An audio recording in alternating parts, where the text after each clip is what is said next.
Well, hello, that's me again. Today is November 15th, 2024. It is Friday. Happy Friday, everybody. What you see in the beginning, all those seemingly, random shots of fire, something exploding, and then you could hear this sound of, they are called motorcycles, or the uranium drones. And what can I say? That is Odessa, port of Odessa 2 days ago. And this is Russian, standoff weapons visiting it, while those peaceful neutral flag ships from European Union continue to deliver those wonderful, consumer goods and food products to the starving Ukrainians, which for some reason are the same caliber as 155 millimeter shells and other types of the consumer goods, which for some reason detonate. And Russians decided to check it, and guess what? They begin to detonate. Strange. I would say, they have to issue all kinds of the warnings on their labels that don't eat this product because it will detonate. But reality is, I'm being facetious, it is classic European, treachery and, lack of any honor. They just continue to deliver whatever, leftovers and morsels of their shells and what have you, other type of the military cargoes to Ukraine. And Russians said, they said it already a couple months ago, but now they say it, we're going to be checking it constantly. And Russians have, it's not the best, but it's second best, satellite grouping, and they can see what is happening in the port of Odessa. Plus, there are so-called underground people who are present in Odessa who work for Russia, and they provide ample information on to making decisions to visit those neutral ships from those honest and honorable Europeans who just cannot understand what is going on. And so, because of that, we have suddenly this situation. That is something really unique. Mr. Scholz, and I doubt Putin called Scholz. I'm pretty sure this was the initiative of the German government. He calls Putin. And the two leaders have discussed the Ukraine conflict, with German Chancellor calling on Moscow to hold peace talks with Kiev. And so the spokesperson, because you have to understand, Western politics is all about appearances. Mr. Scholz is a bratwurst. He is basically he is not not even politician. He is a political whore. He is a cuckold, and he is the the slap bitch, pardon me, of the United States. However, the dynamics, economic and political dynamics in Germany, with the what's called streetlight coalition completely disintegrating. Not that the Christian Democrats are better. I mean, they are the same Nazis, who want to, just kill Russians. This is what they are, So, but however, German government spokesman Stefan Heberstreit has since confirmed the journalists that the conversation did indeed take place and lasted for nearly 1 hour. According to him, the German chancellor insisted on Russia's readiness to negotiate with Ukraine in order to achieve a fair and lasting peace. Scholz also spoke of Berlin's unwavering determination to support Kiev as long as necessary. That is funny. Scholz also urged Putin to end the conflict and withdraw his troops, according to the official. Well, basically that probably will be yet another, last call of Scholz in a long time, because obviously, Mr. Putin, being a very educated and classy man, he didn't tell him to, I don't know, let's not talk about it. But this is where it all stops, and Russians not gonna talk to Germany anymore, and the only reason Scholz called there, it's just to demonstrate or, knee-jerk reaction to the catastrophe which is happening now in Germany, thanks to his government of basically not nincompoops, they are nut jobs, all of them, including Scholz. So, and it will get even much worse. But then again, whatever happens, Germans will go out and, elect another, iteration of the globalists, which is the Christian Democratic Union. And those guys will try to, basically lay the Germans at the altar of globalism. And, let German of workers especially from Volkswagen, now Audi, now there is all kinds of things which are happening with the massive layoffs in Germany. They will go hungry, but they will try to support Ukraine because they were told so by Mr. Biden. It just it's a cesspool of people who are absolutely not fit to run the country, and that's why actually Scholz called to basically save his political skin. That's the only reason. He doesn't care about anything what is happening to German people. But in the same time, you cannot, also accuse him. German people elected him. So there you go. It's the vicious circle, and Germans will not be able to break it because essentially, as I already stated, the fate of the Germany is determined basically. It's not going to exist as the large industrial country. So then we have Mr. Lavrov, who actually correctly states that, when talking about Trump, and it's not just Lavrov, it's everybody from Russian political elite, they say and repeat it ad nauseam. It's just that it's not basically reported by the Western press. In this particular case, it is Russia Today. And he talks about it, that Washington will always seek to control everything that happens in the areas bordering NATO territory, the Russian foreign minister has said. He said, I have no doubt that they will want to keep these processes under control. Washington's attitude towards Ukrainian affairs and European affairs will not change in principle, in the sense that Washington will always strive to keep under its watchful eye everything that happens in the area near NATO and the NATO area itself.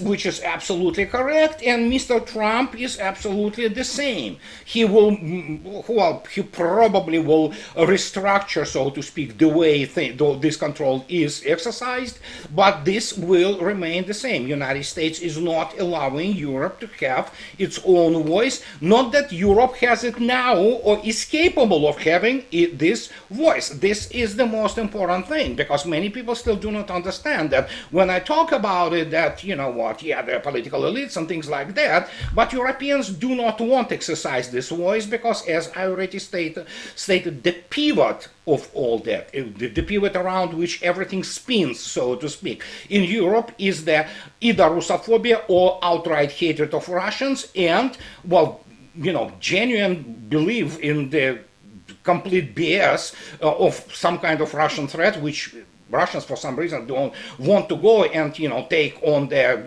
stinky, dirty Paris, or, same goes for Berlin. Why? I don't know, but, Europeans evidently still think that they are so incredible and so shiny that everybody wants to, in Russia to get there and own Europe for some reason.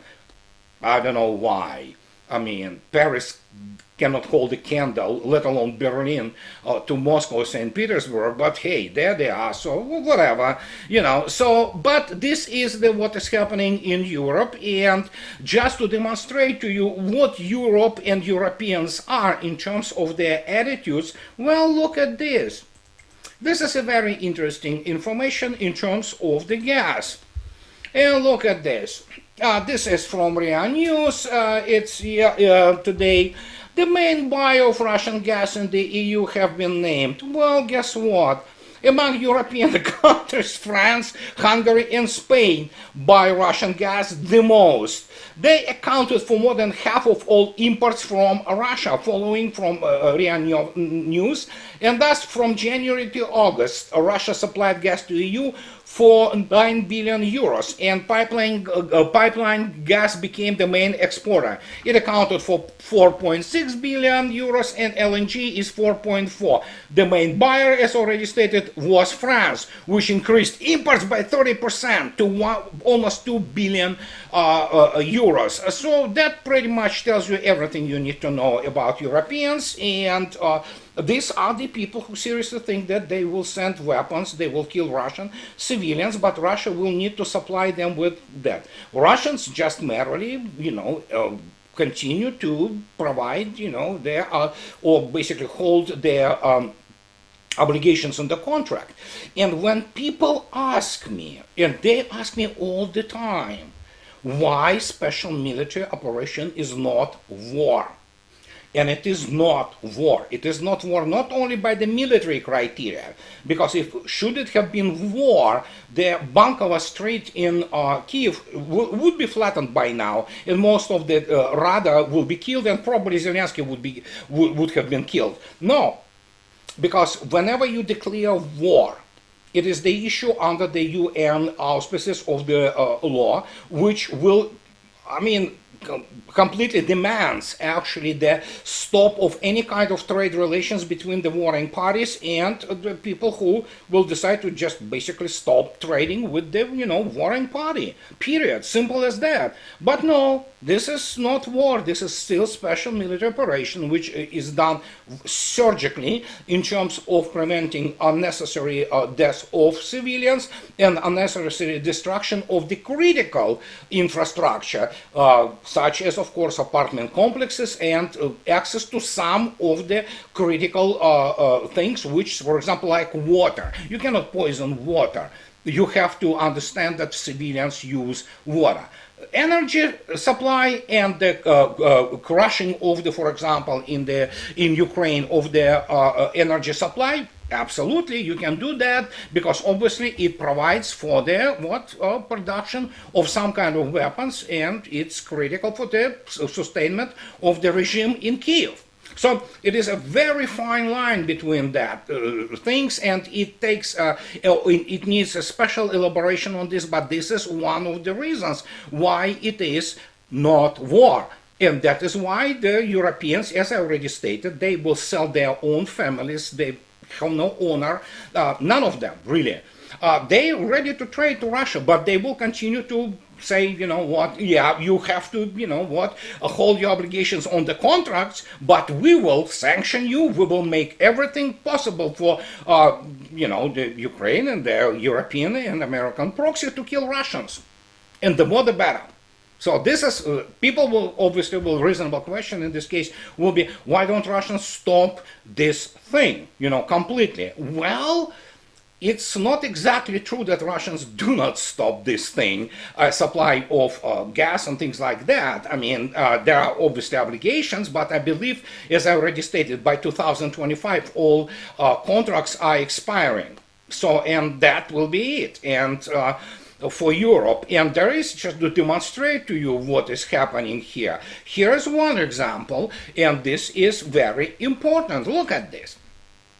So, the government has imposed temporary restrictions on the export of the enriched uranium to the United States, allowing some exceptions. The press service of the basically cabinet of Russian government states the decree on this has been signed. We are talking about the export of enriched uranium to the United States or under foreign trade agreement concluded with person registered in U.S. jurisdiction. The exception is a supplier under one-time licenses issued by the Federal Service for Technical and Export Control, the statement stated. And we have to keep in mind that United States obviously did the same. They stopped any kind of the import from Russia, but and here is, as you can see yourself, American legislation allows for exceptions and the purchase of Russian raw materials until January 2028, if it meets the national interest of the United States. I mean, the hypocrisy is incredible. I mean, this is just unbelievable. And here we have this situation. And if you take a look at, according to the U.S. Statistical Service, the last time the United States bought Russian uranium was in July. It was in the amount $109 million, and in total since the beginning of the year for $500 million, which is almost 32% less than last year's figures. And here comes this really interesting trick, if you wish. So, United States needs Russian enriched uranium. And there is a kind of behind the scene, hustle, who gets more in terms of access to the uranium. Russia definitely is winning this game, but the point is that the same type of restrictions, wink wink, quote unquote, from the United States is to the all kinds of Russian enriched metals and other kind of things like titanium, for example. You probably know that landing gears on most Boeings and other aircraft are made by, Russians. So, but they decided to kind of say, yeah, we sanction you. But if we want to, we can open the door, so to speak, and get what we need. So this is all just absolutely pathetic game. And guess what? Russians are starting to limit their export, or for that matter, from the US point of view, import of such metals as titanium and nickel and other rare earth metals to United States. And this is happening right now. It's just that Western media do not report to you all that, and they will never will. They are just, yeah, they are propaganda outlets. But even today, again, now from the higher podiums, Russians again state, if Mr. Trump has any plan to finish the war in Ukraine, as Mr. Lavrov said, of course, he cannot do it in 24 hours. It's basically a joke. And they stated, Russians, again, please submit your proposals, we will review them, and if necessary, we will respond. Simple as that. As Mr. Lavrov stated today, we expect it, so if you want to submit it, talk then later. And why? Why Scholz calls? Why this is all happening, basically all over the place in the combined West, including this denial, obviously, that you remember the statement of by some, well, it's not really a Ukrainian think tank, it's a bunch of morons from MI6 so decided to, elicit some kind of reaction. So reaction from Russia were very calm and pretty much matter-of-factly stated that, yeah, sure, let them try, see what happens. But Ukraine has denied having any plans to develop a nuclear arsenal to deter Russia in the event that the flow of US military aid dries up. On Wednesday, the Times, London, obviously, this is sure, which constantly produce all kind of garbage and excrement which they throw out there, because I guess they're just that kind of people. When they reported about the fact that some kind of Ukrainian think tanks, it's not Ukrainian think tanks, it's the MI6 basically stating that, oh yeah, we can develop the bomb which is similar to the type of the, Fat Man, which was dropped on Hiroshima or Nagasaki, and Russia said, sure, try, see what happens. But then now the Ukrainians officially are denying this because they know what's going to happen with this.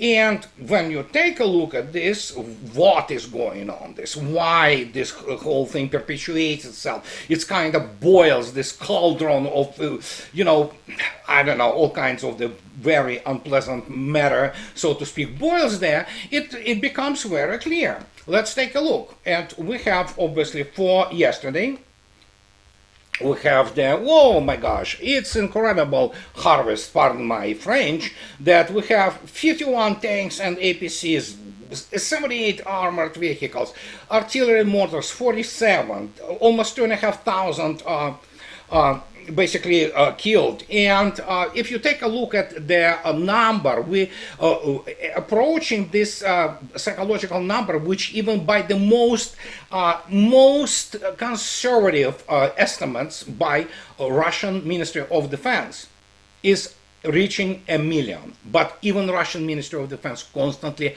stresses this issue.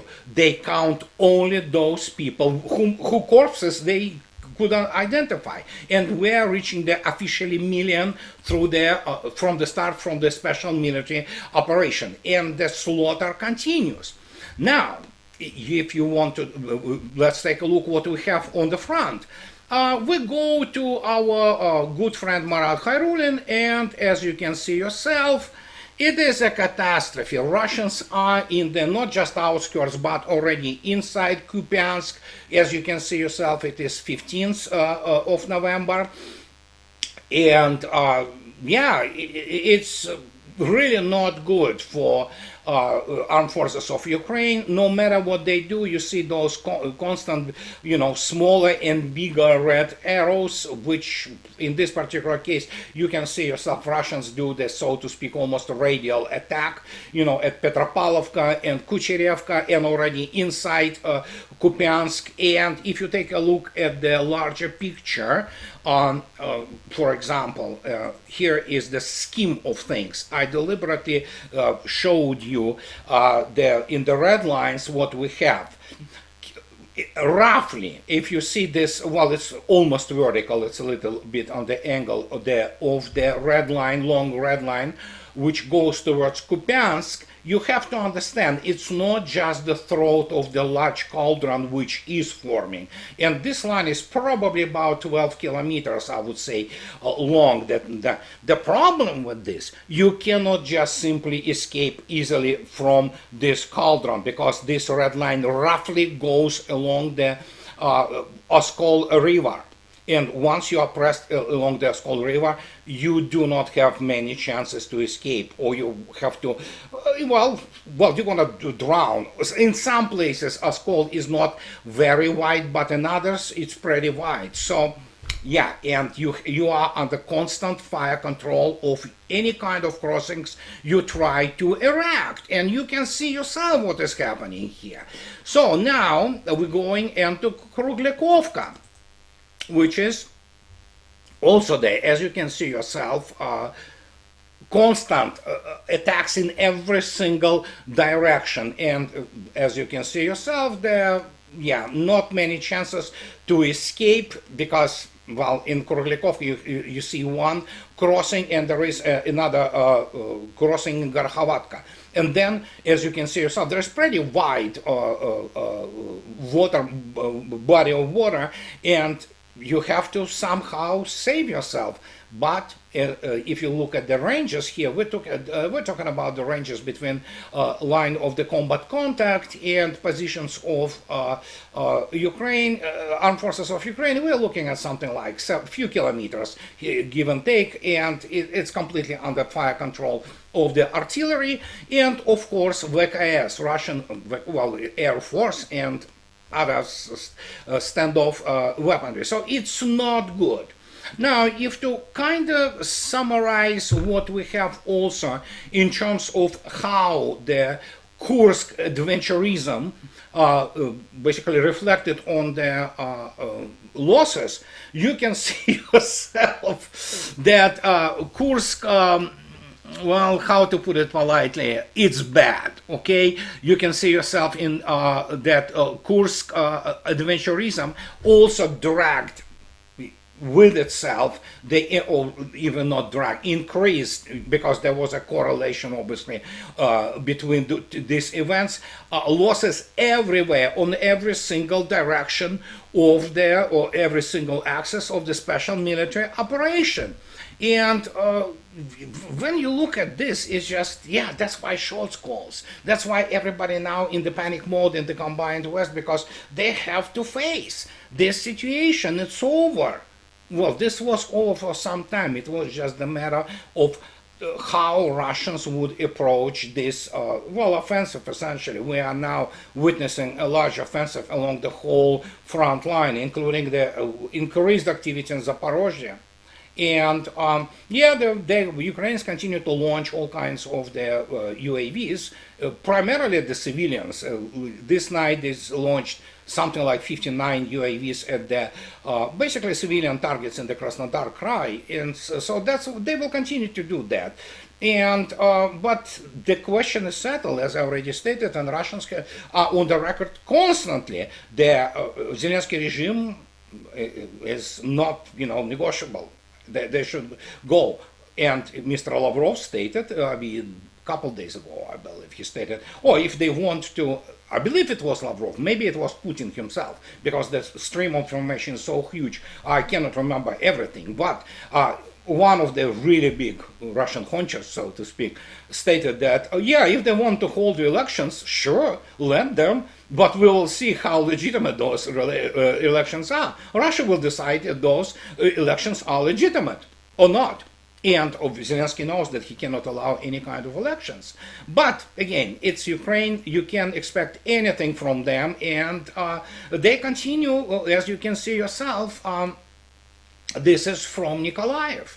They have the whole row of these people from TSK, which is the essentially recruitment officers, catching people. They do not have personnel. And they obviously sending now there all kinds of people, including medics. to the front line. You know what? I mean, this is not a good situation, albeit they still maintain that the preferable people who have to be caught and thrown, into this meat grinder have to be primarily from the eastern Ukraine, which are essentially ethnic Russians. And, there's a whole separate topic to discuss about this.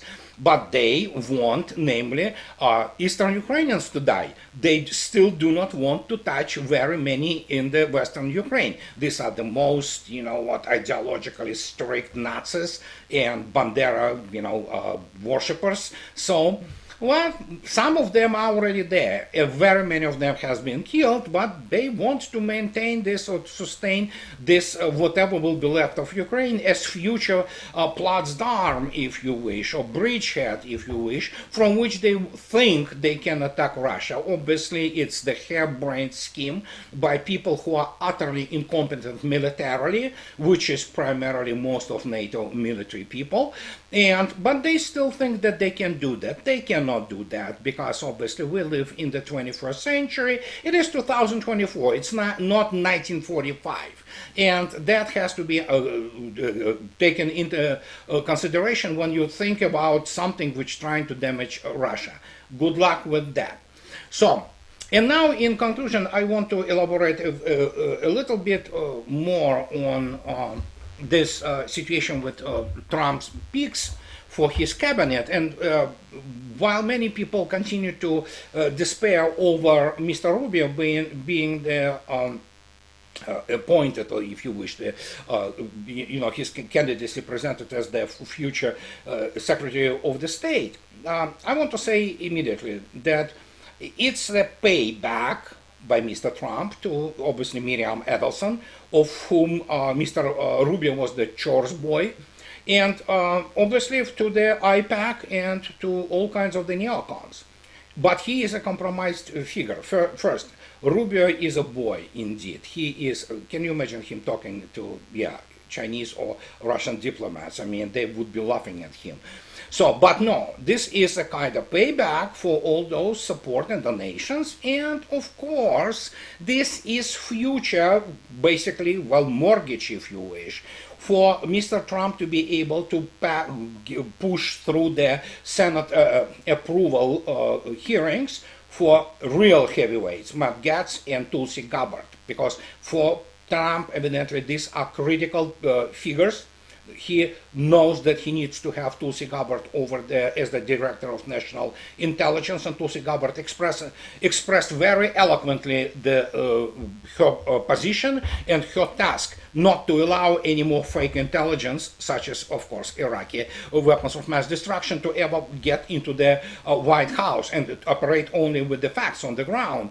And of course, Mr. Gaetz, we know what he's going to be doing. He's going to be dealing with the Justice Department, or what it was turned into by Mr. Mayorkas. These are key appointments for Trump. As for Trump, in terms of the national security circle, in terms of obviously Mr. Hesbet and the Mr. Waltz as his national security advisor. National security advisor is not biggie because it's the position which you do not have to go through through the Senate and approval of the basically legislators. And in this particular case, this will be his not chore boys, but primarily people he will be, telling them what to do, and they will be doing this. So we need to, as I already stated, at this stage kind of settle down and wait where it is all going with Trump administration. And this will be critical. And I'm pretty sure that it's not for the war, this administration. Obviously, in the future, they want to take on China. Good luck with that.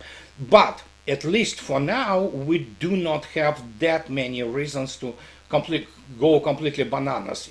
Even so, this is Lady Noam, who is some kind of the fundamentalist, and she even pushed this, they say, the legislature for the God-chosen people. It's to basically make Jews some kind of the special nation, whatever. I mean, she is definitely a nut job, but she is extremely hardline on the border. And let me tell you, border security matters, and it's a good sign that at least this should be addressed. And so let's wait and see.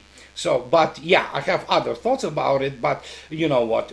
We don't have enough time today to discuss it. But this is what I wanted to tell you today before the weekend. And in conclusion, as always, those who like what I do, please guys subscribe to my channel. And those who can afford, please support me on the Patreon or buy me a coffee too. And what can I say? Have a nice weekend, and I'll talk to you later, guys. Bye bye.